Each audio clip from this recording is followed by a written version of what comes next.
Перебирая наши даты, я обращаюсь к тем ребятам, что в 41-м шли в солдаты и в гуманисты в 45-м.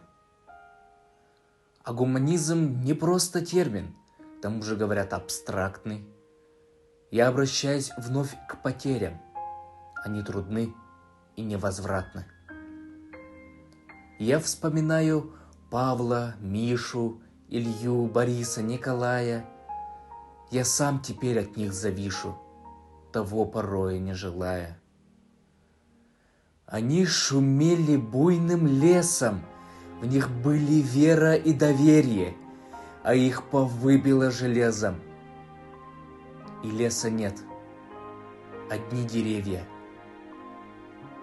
И вроде день у нас погожий, и вроде ветер тянет к лету, аукаемся мы с Сережей, и леса нет, и эха нету.